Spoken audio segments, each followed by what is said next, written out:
Découvrez dès maintenant votre nouveau portail d'information locale en Meuse, Marne et Haute-Marne. Accédez gratuitement à l'actualité qui vous concerne en temps réel, tous les jours, à tout moment, tout simplement. Retrouvez en plus du direct tous vos programmes en replay ainsi que tous vos jeux concours. Alors, tout de suite, sans plus attendre, rendez-vous sur puissancetélévision.fr. Le marathon du Der aura bien lieu cette année. Les contrôles de police et de gendarmerie s'intensifient avec les départs en vacances. La finale du concours d'éloquence s'est tenue ce vendredi à l'Estic.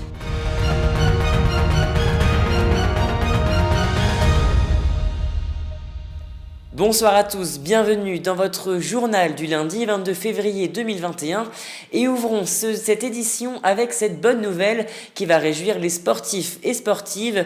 La 8e édition du Marathon du Der aura bien lieu en juin prochain. L'an dernier, la course n'a pas pu se tenir à cause de la crise sanitaire. Cette année, les organisateurs semblent confiants, même si de nouvelles mesures peuvent être annoncées. La course se profile tout de même, écoutez. Le marathon, on le prépare, on fait tout ce qu'il faut faire pour qu'il se fasse. Ça se passe vraiment très bien. On est heureux et on a de l'espoir justement de pouvoir recevoir du monde et être avec eux. On attend tous nos coureurs avec une grande impatience. Il faut essayer toujours de se protéger, de garder les masques, toutes ces mesures barrières pour pouvoir, à ce que justement, en juin, on soit tous prêts pour pouvoir faire ce marathon. Et puisque l'urgence sanitaire va jusqu'au 30 mai, au 1er juin, ça sera à ce moment-là qu'on saura si vraiment il va se faire. Mais c'est pour ça qu'on laisse des inscriptions jusqu'à la dernière minute au même tarif, pour que les gens puissent s'inscrire le plus tard possible. On rembourse intégralement toute inscription qui serait faite si jamais la course ne se fait pas. Et même si les mois à venir paraissent flous quant à l'organisation d'événements, il faudra conjuguer avec les différentes mesures sanitaires et la municipalité de Saint-Dizier ainsi que son agglomération se montrent présentes auprès des organisateurs. Regardez. Les services de l'État, monsieur le préfet en particulier, si l'événement peut avoir lieu, même deux préfets, parce que c'est le préfet de la Haute-Marne et celui de la Marne, il faut avoir l'accord des deux préfets, parce que le marathon du Der fait partie aujourd'hui des événements marquants de notre territoire. L'idée, c'est de prendre beaucoup de plaisir à recourir, à redécouvrir le lac du Der avec toute la qualité de vie de notre cadre de vie de notre territoire. Aujourd'hui, on est obligé de se projeter, d'avoir un projet pour notre territoire. Et à travers ces événements comme celui-ci, comme les événements culturels qui vont arriver pour cet été, on doit pouvoir se projeter et se préparer. Merci à Nargis Boussaïd pour les images et à noter que les inscriptions sont ouvertes depuis lundi dernier. Depuis ce vendredi, les élèves de la zone B sont en vacances et qui dit vacances dit bien évidemment départ en vacances. Mais attention à ne pas oublier les mesures de restriction imposées par le gouvernement, dont le fameux couvre-feu. Et justement, les contrôles ont été renforcés en Haute-Marne afin de s'assurer du bon respect du couvre-feu. Regardez ce reportage réalisé avec Nicolas Fontaine. En ce week-end de départ en vacances, les contrôles de gendarmerie et de police ont été renforcés en Haute-Marne. L'objectif est de s'assurer du respect du couvre-feu mis en place depuis janvier. On poursuit l'activité et le contrôle.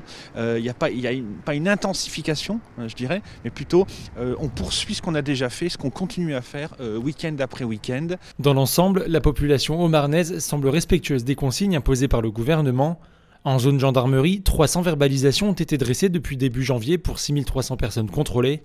Tandis qu'en zone police, les forces de l'ordre font face à quelques réfractaires, notamment à Saint-Dizier. Ça s'explique aussi parce qu'on est dans des zones plus urbaines.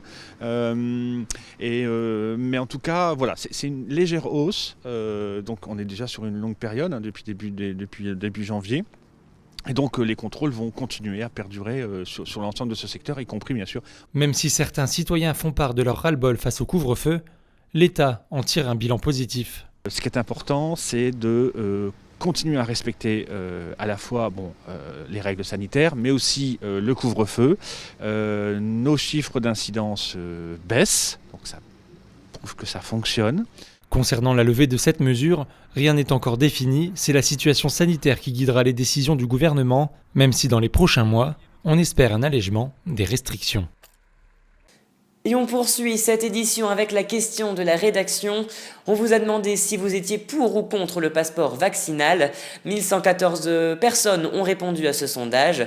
23% sont favorables contre 77% qui s'opposent à ce passeport vaccinal. Et il n'était plus que 5 ce vendredi, les élèves du lycée Estique à Saint-Dizier ont participé à la finale du concours d'éloquence organisé dans leur établissement.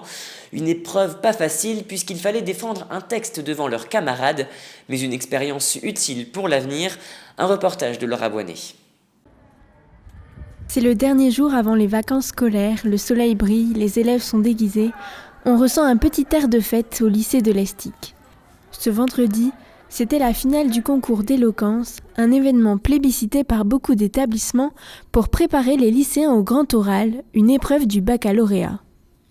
Élodie Monjean est à l'initiative du projet. Il y a eu la première étape, ils choisissaient un discours célèbre qu'ils aimaient beaucoup, Martin Luther King, Jules César, Kennedy, et ils devaient le mettre en voix. Donc la première étape, on a sélectionné une vingtaine de candidats à l'issue de cette mise en voix. Et ensuite, ils avaient 3 minutes pour convaincre le jury que leur cause valait la peine d'être défendue, qu'ils incarnaient parfaitement leur cause, qu'ils étaient un bon orateur et qu'ils maîtrisaient leur sujet. Esclavage, harcèlement scolaire, lutte contre l'homophobie ou encore liberté d'expression, les 5 finalistes, sélectionnés parmi 45 candidats, ont pu s'exprimer sur ces sujets qui leur tenaient à cœur. J'avais choisi la liberté d'expression, parce que c'est une cause qui me touche et c'est le fondement de toutes les autres libertés. Si on ne peut pas exprimer nos pensées, aucune liberté ne peut être formée. Moi j'ai choisi de parler du harcèlement parce que c'est un sujet quand même assez sensible et comme je l'ai dit, si on n'en parle pas, ça ne s'arrête pas forcément. J'ai choisi d'aborder le thème de l'esclavage en Libye parce que j'ai vu ce concours d'éloquence comme une opportunité pour apporter de la visibilité à un sujet qui ne nous touche pas étant donné que nous on vit ici en France. Et oui, pour donner de l'importance à ces personnes qui sont captives et qui sont vendues et totalement déshumanisées. Coachés par le professeur de leur choix, les élèves ont pu travailler à l'écriture, la prise de parole ou encore à la posture théâtrale. Un événement enrichissant qu'ils ne sont pas prêts d'oublier. J'avais du mal pour la mise en scène. Parler à haute voix, parler avec mon ventre, savoir m'adresser aux personnes qui sont en face de moi. Et maintenant, je pense que j'aurai beaucoup moins peur lors de mes prochaines présentations. C'est une belle expérience, je trouve, parce que c'est une aventure qu'on ne fait pas plusieurs fois dans notre vie, quoi, de passer comme ça, de participer à un concours, d'être devant plein de gens, de parler d'une cause qui nous tient à cœur. Et c'était une expérience à vivre et j'ai bien aimé. Ils se sont exprimés devant un public constitué de leurs 6 camarades respectifs, choisis pour les soutenir durant leur discours. Les autres élèves ont pu regarder les prestations par rediffusion depuis leur classe afin d'éviter les brassages. C'est eux qui ont voté pour désigner le gagnant du concours, dont la classe pourra bénéficier d'un voyage. L'heureuse élue nous livre ses impressions. Et je suis super contente déjà d'avoir gagné ça pour mes camarades. Je sais que là, ils sont fous de joie, ils vont passer leurs vacances en se disant super, on a gagné un voyage. Donc ça fait me plaisir de faire plaisir à mes camarades et de me dire que j'ai réussi à faire ça, quoi. Une joie partagée par tous les lycéens qui ont pu profiter de l'événement, malgré l'organisation compliquée par les difficultés sanitaires. Et c'est la fin de cette édition, merci à tous de l'avoir suivi. Dans un instant, la météo de demain, très belle soirée à vous. Toute l'actualité qui vous concerne, à voir et ou à revoir, dès maintenant sur puissancetélévision.fr et sur notre application mobile.